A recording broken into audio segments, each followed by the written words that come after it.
हाय दोस्तों, chemistry bye Sujit में आपका स्वागत है। आज हम इस वीडियो में बात करने वाले हैं क्लास 10th के ऑक्सीडेशन और रिडक्शन के बारे में।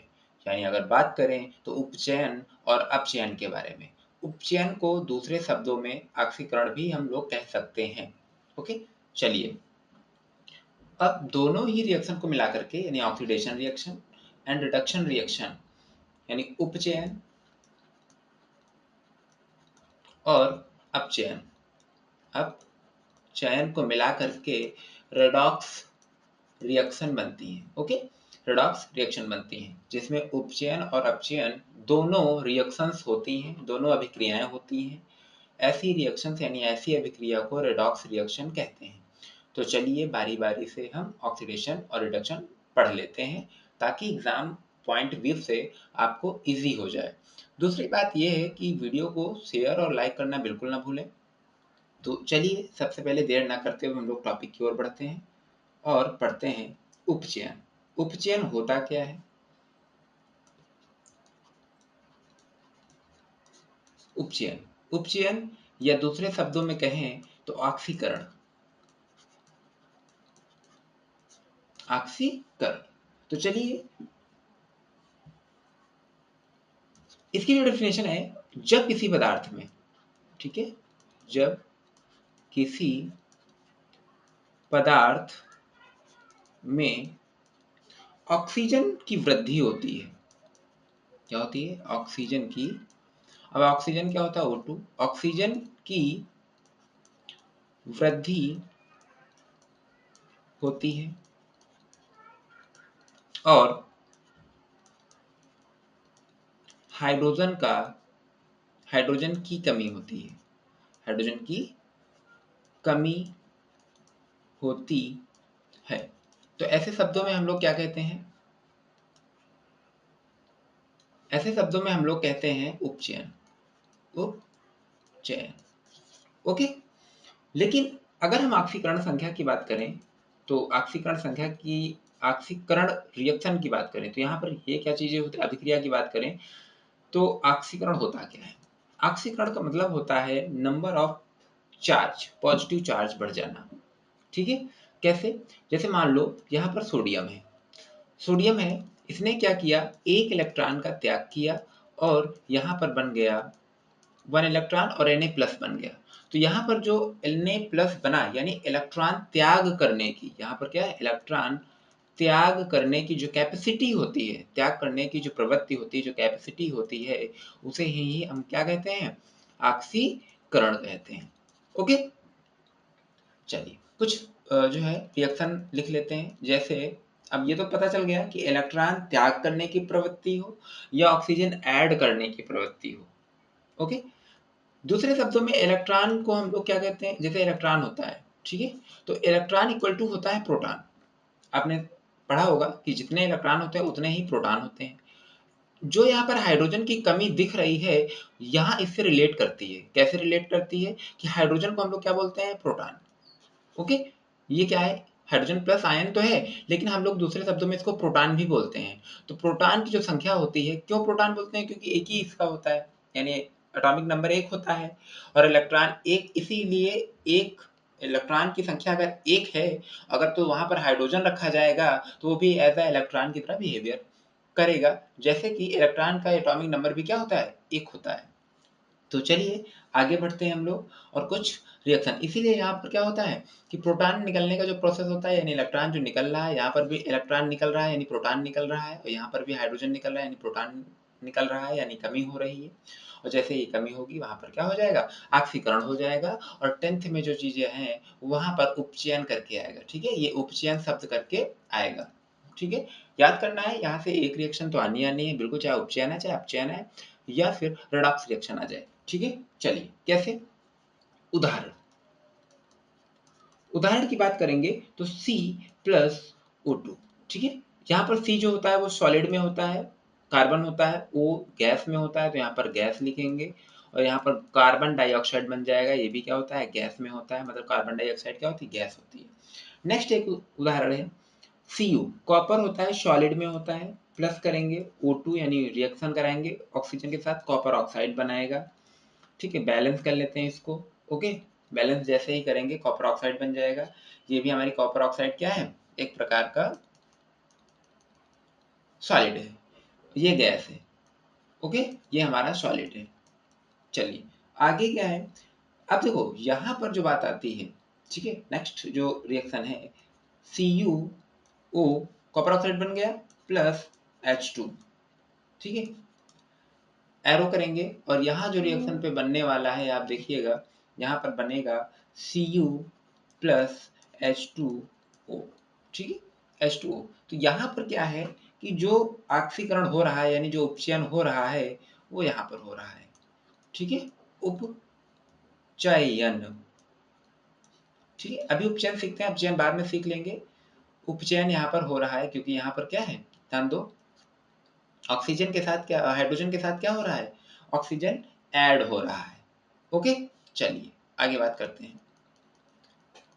अब अपचयन की बात कर लें, ठीक है, अपचयन ऐसी कई सारी रिएक्शंस आती हैं जहां पर आपको देख करके पहचानना होगा कि यहाँ पर उपचयन कौन सी चीजें हैं और उपचयन किस में हो रहा है, अपचयन किस में हो रहा है। तो चलिए अपचयन के बारे में बात कर लेते हैं। जस्ट इसका उल्टा होता है, यहाँ पर क्या होता है, किसी पदार्थ में ऑक्सीजन की कमी होती है। ओके, किसी पदार्थ में किसी पदार्थ में ऑक्सीजन की क्या होती है, ऑक्सीजन की कमी होती है, कमी होती है। और क्या होता है, हाइड्रोजन की वृद्धि होती है, हाइड्रोजन की वृद्धि, या फिर कहें हाइड्रोजन का ऐड होना, ठीक है, हाइड्रोजन का ऐड होना। ओके, दूसरे शब्दों में कहें, यहाँ पर अगर अपचयन की बात करें, ठीक है, अपचयन की बात करें तो अपचयन जो होता है इलेक्ट्रॉनों को ग्रहण करना, ठीक है, इलेक्ट्रॉन को ग्रहण करना। जैसे ही इलेक्ट्रॉन यहाँ पर ग्रहण होंगे, इलेक्ट्रॉनों का ग्रहण करना, जैसे ही इलेक्ट्रॉन यहाँ पर ग्रहण होंगे यहाँ पर क्या होगा, अपचयन हो जाएगा। मतलब क्या है, कहीं से इलेक्ट्रॉन निकल रहे हैं और कहीं पर इलेक्ट्रॉन ग्रहण हो रहे हैं। तो इलेक्ट्रॉन निकलने का प्रोसेस, इलेक्ट्रॉन ग्रहण करने का प्रोसेस जब सेम अभिक्रिया में हो, यानी सेम अभिक्रिया मतलब उसी अभिक्रिया में हो, तो वहां पर जो रिएक्शन होगी वो हो जाएगी रेडॉक्स, ठीक है। रेडॉक्स का मतलब होता है रिडक्शन, ठीक है, और oxidation, both reactions at a same reactions, ठीक है। चलिए आगे बढ़ते हैं हम लोग, एग्जाम्पल देख लेते हैं, उदाहरण, ठीक, उदाहरण अगर देखेंगे तो यहाँ पर कई तरीके के उदाहरण हैं। चलिए देखिए, यहाँ पर CuO, एक वही उदाहरण लेते हैं ऊपर वाला H2O, ठीक है, यहाँ बनेगा Cu प्लस H2। अब इस अभिक्रिया में देखा जाए तो यहाँ पर देखो CuO से Cu बन रहा है, ओके, और H2O से यहाँ पर H2O बन रहा है। ओके, चलिए अब इसमें हम बात कर लेते हैं कि H2 से H2O बन रहा है, यानी क्या हो रहा है, ऑक्सीजन का ऐड होना हो रहा है, मतलब ऑक्सीजन जुड़ रहा है। तो ये ऑक्सीजन जुड़ किस में जुड़ता है, उपचयन में जुड़ता है, उपचयन। तो इसका मतलब हाइड्रोजन में क्या हो रहा है, उपचयन हो रहा है, ठीक है। कॉपर ऑक्साइड है, यहाँ पर ऑक्सीजन क्या हो रहा है, ऑक्सीजन यहाँ नहीं है और यहाँ पर है, इसका मतलब क्या है, यहाँ से जब रिएक्शन हुई तो कॉपर से ऑक्सीजन, कॉपर ऑक्साइड से ऑक्सीजन चला गया यानी हट गया है। तो जब चला जाएगा, रिमूव हो जाएगा, तो रिमूवल ऑफ ऑक्सीजन क्या होगा, अपचयन कहलाएगा, ठीक है, अपचयन, अपचयन। अब देखो यहाँ पर उपचयन अभिक्रिया भी हो रही है और अपचयन अभिक्रिया भी हो रही है और रिएक्शन एक ही है, एक रिएक्शन है और दोनों चीजें हो रही हैं। ऐसी रिएक्शंस को क्या कहते हैं, रेडॉक्स रिएक्शन कहते हैं, ठीक है। रेडॉक्स रिएक्शन मतलब ऐसी अभिक्रियाएं जिसमें उपचयन और अपचयन साथ साथ होता है, वो अभिक्रियाएं रेडॉक्स अभिक्रियाएं कहलाती हैं। ओके, कुछ और उदाहरण हम लेते हैं, उदाहरण। अब हम क्या देखेंगे, एक ऐसा उदाहरण लेंगे जो इलेक्ट्रॉनों के इंक्रीज होने पर है, यानी इलेक्ट्रॉन जब इंक्रीज होंगे तो क्या होगा, यानी अगर देखा जाए जो चार्ज होगा, प्लस का चार्ज, पॉजिटिव चार्ज जब इंक्रीज होगा तो क्या होगा, ऑक्सीडेशन होगा। तो एक रिएक्शन हम लोग लेते हैं यहाँ पर उदाहरण, Zn plus CuSO4 arrow ZnSO4 plus Cu। इसमें हमें पहचानना है कि कौन सा ऑक्सीडेशन हो रहा है, किस पदार्थ में यानी किस तत्व में ऑक्सीडेशन हो रहा है और किस यौगिक में यहाँ पर रिडक्शन हो रहा है। तो चलिए देखते हैं। देखो जिंक जिंक है तो इसको हम लोग 0 मान लेंगे क्योंकि यहाँ पर कोई चार्ज नहीं है। ओके, सिंगल जिंक है इसीलिए यहाँ पर क्या है, चार्ज इसका 0 होगा। लेकिन अगर देखा जाए जिंक से क्या बन रहा है, जिंक सल्फेट बन रहा है और कॉपर से कॉपर बन रहा है, कॉपर सल्फेट से सिर्फ कॉपर बन रहा है।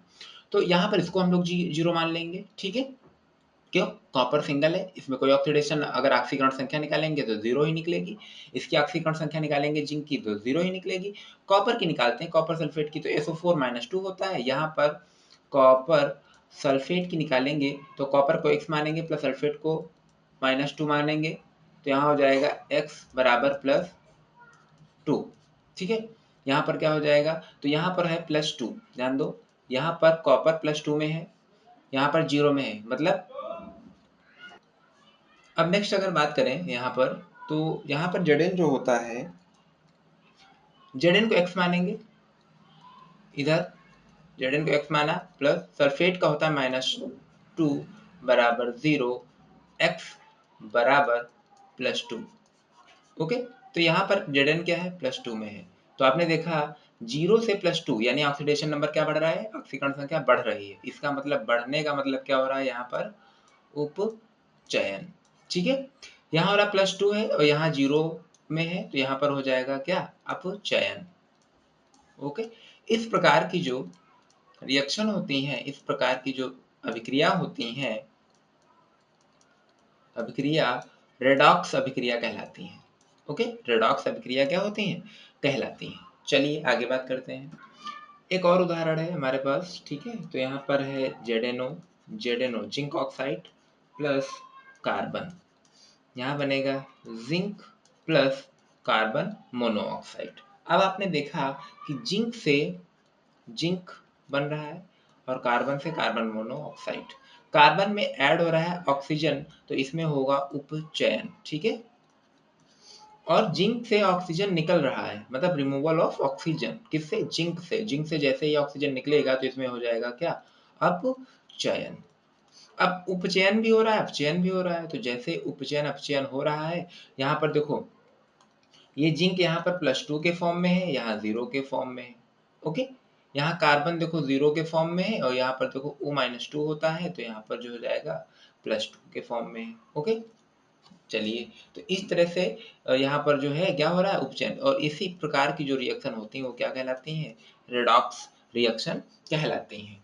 अब बात करते हैं यहाँ पर, सिंपल सी बात करते हैं कि यहाँ पर इस लेवल की 10th में रिएक्शंस नहीं आती हैं, जो आती हैं वो सिंपल आती हैं। उपचयन और अपचयन आपको पहचानना होता है।